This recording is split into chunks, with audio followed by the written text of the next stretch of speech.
You're listening to the N2K Space Network.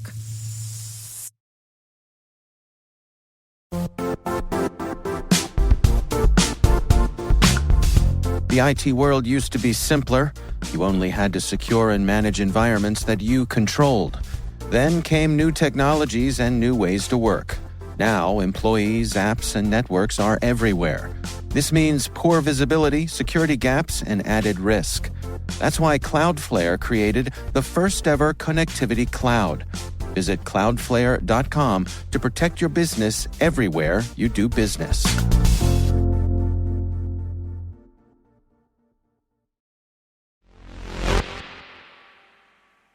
Imagine telling your loved ones that you're going away on a work trip for just a few weeks, only to return 8 months later. That's the fate of NASA astronauts Butch Wilmore and Suni Williams. NASA has understandably opted for safety first and won't be risking a crewed reentry of the Starliner capsule. What does Boeing have to say about all this, though? No one knows, as they missed Saturday's announcement again.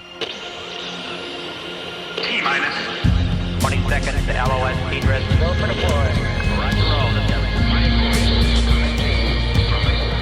Today is August 26, 2024. I'm Maria Varmazis, and this is T-minus.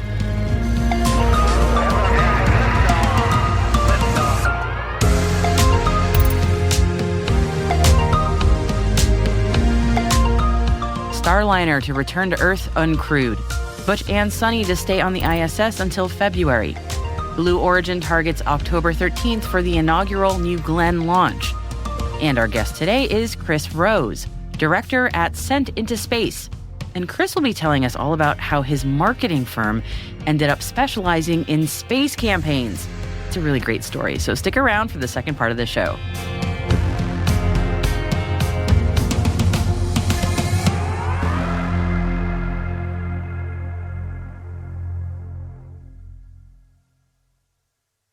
Happy Monday, everybody.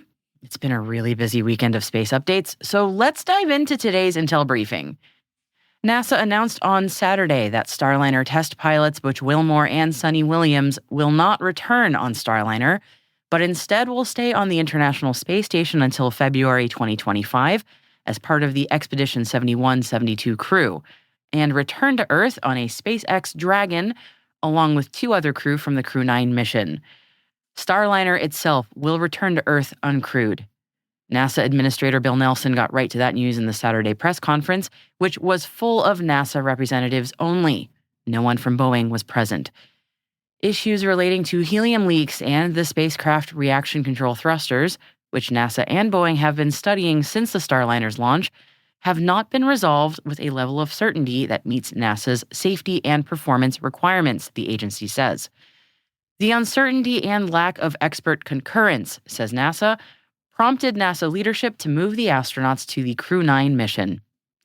The uncrewed Starliner is now expected to return to Earth autonomously in early September. And aboard the SpaceX Dragon, Crew 9 will now launch to the ISS in mid-September with only 2 crew members aboard instead of its full 4-member complement. The Dragon will have 2 Dragon spacesuits set aside for Butch and Suni for their return flight home.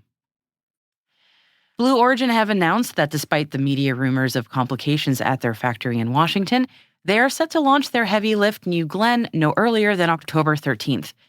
The rocket is slated to take off from Launch Complex 36, where the space company has invested more than $1 billion on reconstruction work. Blue Origin officials plan to launch New Glenn with payloads for Amazon's Project Kuiper broadband satellite constellation, NASA, Telsat, and Eutelsat. Company officials are also seeking certification to fly Space Force national security missions. And Blue Origin's New Shepard is expected to launch from Van Horn, Texas on August 29th, carrying another 6 passengers to the Kármán line, and we'll bring you more on that later this week. Northrop Grumman has secured a contract from the U.S. Space Force to build the second site for a radar capability that is designed to facilitate object detection and tracking in geosynchronous orbit, providing space domain awareness for the United States and its allies. The sole source contract is worth a potential $200.2 million and covers the design, testing, and integration of the Deep Space Advanced Radar Capability Site 2, which will be based within the European Command Area of Responsibility under a partnership with the UK. Firefly's Blue Ghost Mission 1 lander is part of NASA's Commercial Lunar Payload Services initiative and is integrated with 10 scientific instruments and technology demonstrations that will all help pave the way for humanity's return to the moon. NASA is funding new studies to better understand how to best support the health and performance of crew members during long-duration spaceflight missions. Wonder why that is. The awardees will complete the studies on Earth without the need for samples and data from astronauts. The 11 selected proposals originate from 10 institutions, and the cumulative award totals about $14.6 million. SLIM, the plucky lunar probe that could, has finally come to the end of its mission. The Japan Aerospace Exploration Agency, better known as JAXA, concluded operations of the Smart Lander for Investigating Moon, or SLIM, after being unable to establish communication with the spacecraft during the operational periods from May to July, following last contact with the spacecraft on April 28th this year. NASA has shared a portion of the asteroid Bennu sample collected by the agency's OSIRIS-REx mission with Japan's space agency. JAXA's portion of the Bennu samples will be housed in the newly expanded clean rooms in the Extraterrestrial Sample Curation Center on the JAXA Sagamihara campus.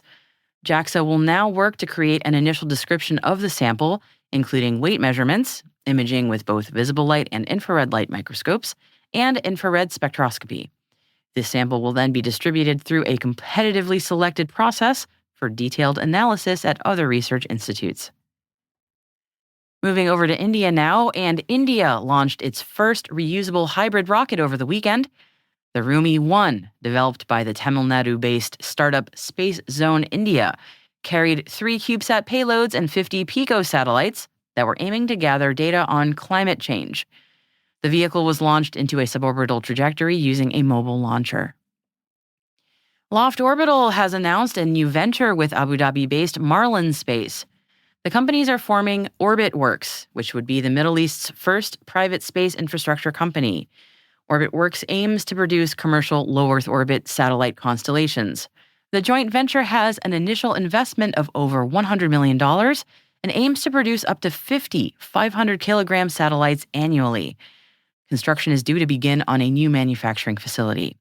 OrbitWorks has secured components for its first 10 satellites, the first of which could be launched as early as the first quarter of 2026. The U.S. National Science Foundation has awarded researchers $38 million to support STEM workforce development. Researchers at organizations in Maine, Mississippi, New Mexico, Puerto Rico, and Rhode Island have received funding through the established program to stimulate competitive research, which promotes the development of research competitiveness among 28 targeted states and territories. The awards aim to enhance research facilities, form new networks, support workforce development, and accelerate economic growth in parts of the United States that have historically received less funding for scientific research. And the Norwegian Ministry of Trade, Industry and Fisheries has issued a launch operator license to Andøya Spaceport. You can read more about that and all the stories that I've mentioned in today's show in the selected reading section of our show notes. Hey T-Minus crew, if you would like daily updates from us directly in your LinkedIn feed, be sure to follow the official N2K T- page over on LinkedIn.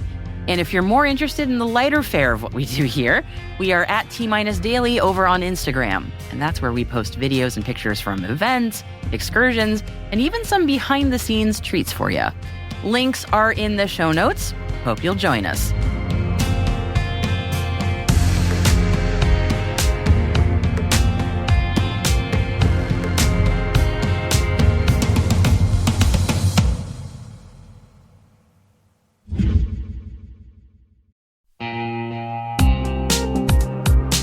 This September 18th and 19th in Denver, a tight community of leading experts is gathering to tackle the toughest cybersecurity challenges we face. It's happening at MWise, the unique conference built by practitioners for practitioners. Brought to you by Mandiant, now part of Google Cloud, MWise features one-to-one access with industry experts and fresh insights into the topics that matter most, right now, to frontline practitioners. Register early and save at mwise.io/cyberwire. That's mwise.io/cyberwire.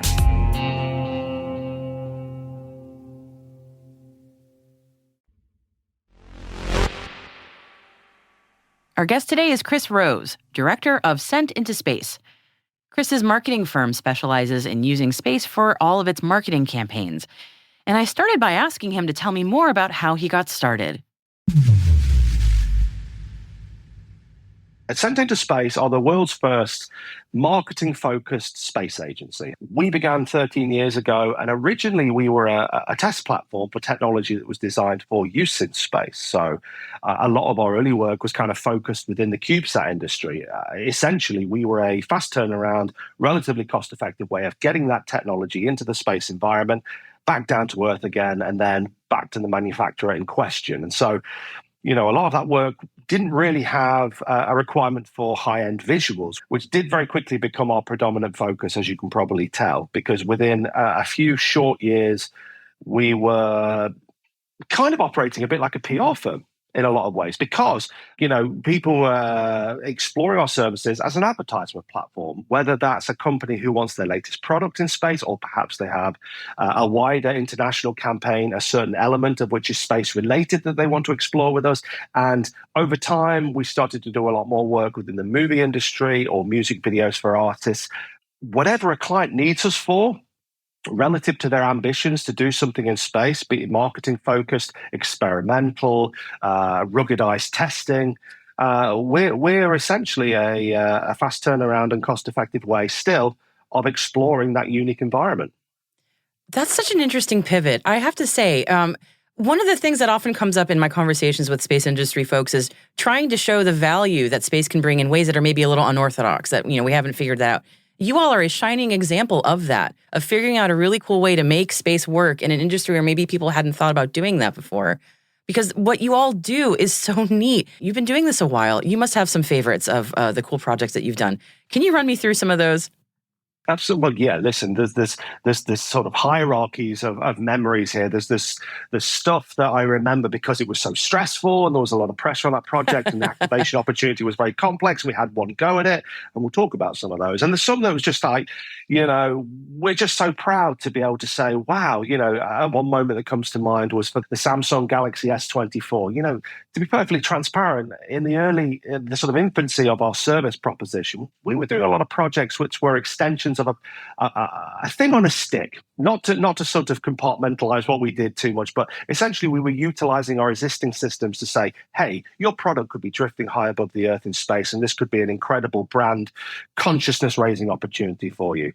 But what we pride ourselves in now, so much more than that, is activating discussion-worthy feats in space. So our clients' fan base or consumers, when they get back to work on Monday, they're saying, hey, did you see what Samsung did in space? Rather than, did you see that Samsung went to space? And the Galaxy S24 project that we worked fairly heavily within was a good example of that. And it was a real moment in time for us, because at the end of that project, we were literally in Times Square looking up, and Samsung, being the giant that they are, had taken over the whole of Times Square with our results. And what an incredible moment that was, to see all our content that had taken such a long time to achieve through the design, the development, the execution, what our payloads were going to do and how they were going to do it. To see them actually showcased in such a way was a real cool moment for us, and personally. But that project, that kind of encapsulates why a client might want to use us. In that case, the client is Samsung. They're releasing a new handset, and what is one of the biggest boasting points for that product? Its zoom capability. It's famed for its zoom. So they want to not only showcase that this phone is rugged, resilient, that can weather harsh environments, which we don't want to lean into too much, because at the end of the day, we don't want to be saying this is a phone that's designed to be able to survive the harsh environments of space. But it's a great flex for it without going into too much detail to show it functioning high above the Earth in space.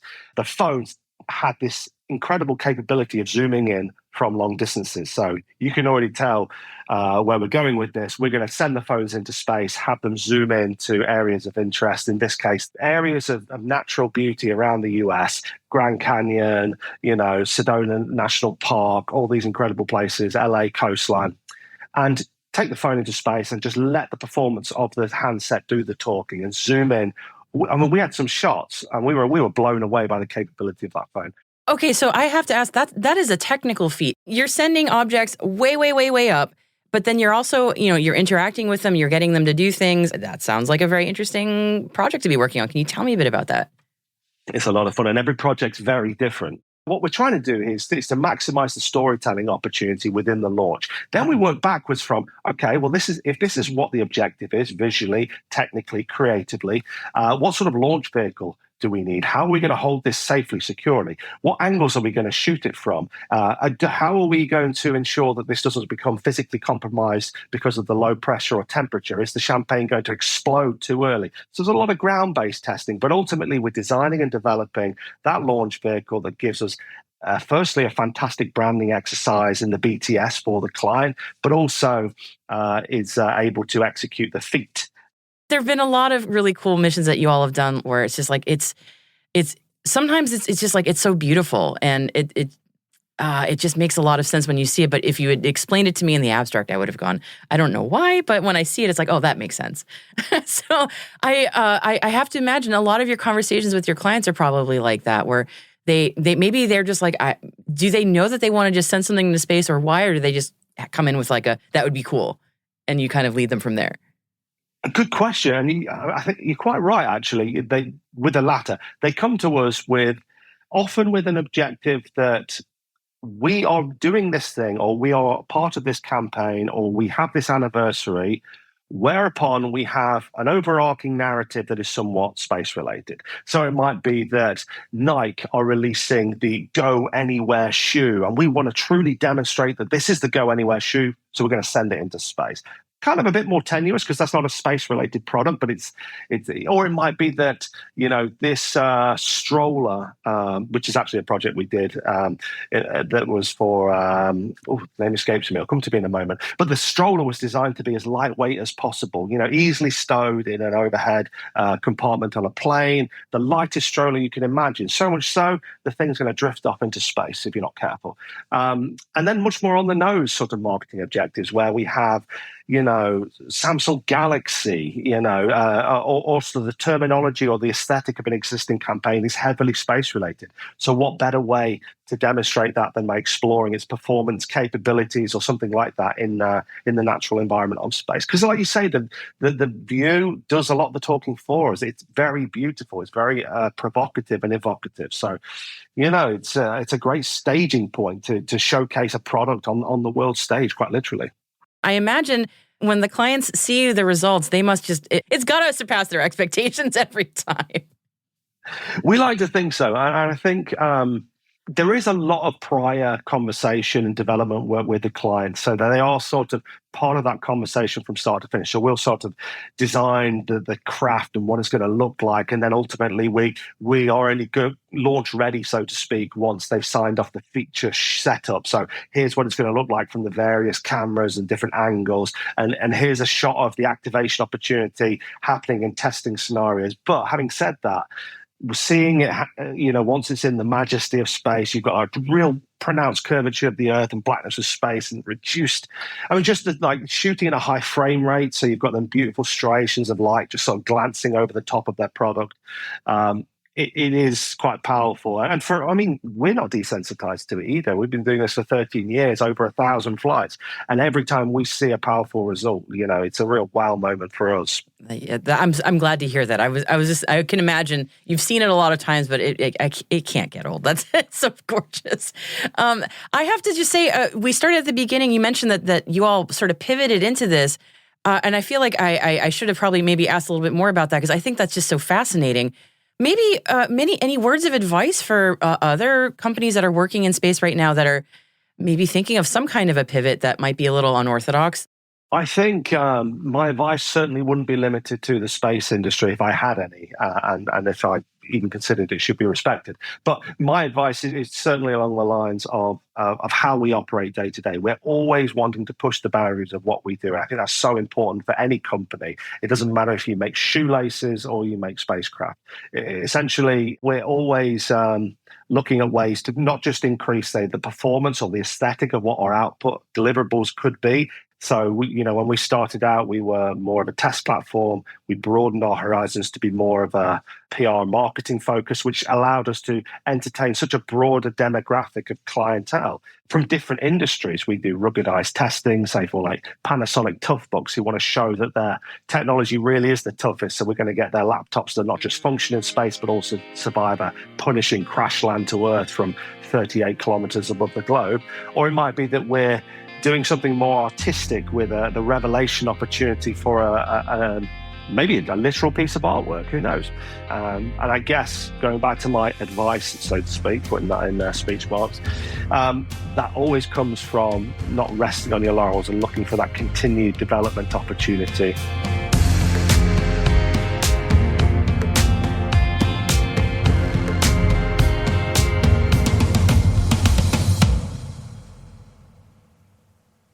We'll be right back.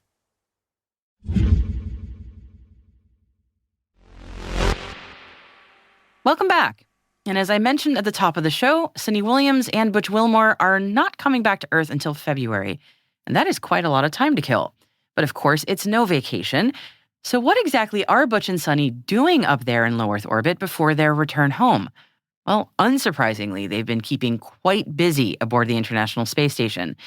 There's always plenty of work to do up there, so Butch and Suni are working side by side with the Expedition 71 crew, taking on a number of operational tasks to keep the ISS in fine working order, as well as a number of many scientific experiments aboard the floating lab. Gardening is a fine hobby to pass the time with, and in space it's no exception.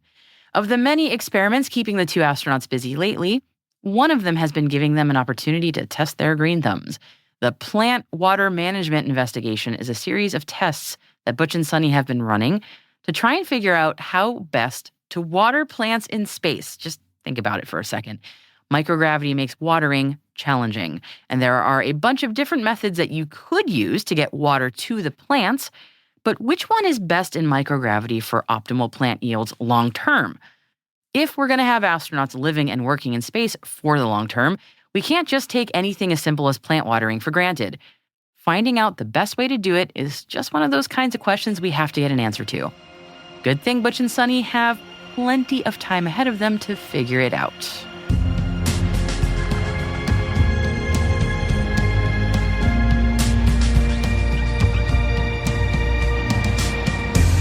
That's it for T-Minus for August 26, 2024, brought to you by N2K Cyberwire. For additional resources from today's report, check out our show notes at space.n2k.com. We'd love to know what you think of this podcast. Your feedback ensures that we deliver the insights that keep you a step ahead in the rapidly changing space industry. If you like the show, please share a rating and review in your favorite podcast app. Also, please fill out the survey in the show notes or send an email to space@n2k.com. We're privileged that N2K Cyberwire is part of the daily routine of the most influential leaders and operators in the public and private sector, from the Fortune 500 to many of the world's preeminent intelligence and law enforcement agencies. N2K makes it easy for companies to optimize your biggest investment, your people.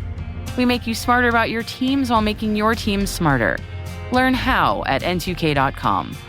This episode was produced by Alice Carruth. Our associate producer is Liz Stokes. We are mixed by Elliot Peltzman and Trey Hester, with original music by Elliot Peltzman. Our executive producer is Jennifer Iben. Our executive editor is Brandon Karp. Simone Petrella is our president, Peter Kilby is our publisher, and I'm your host, Maria Varmazis. Thanks for listening. See you tomorrow.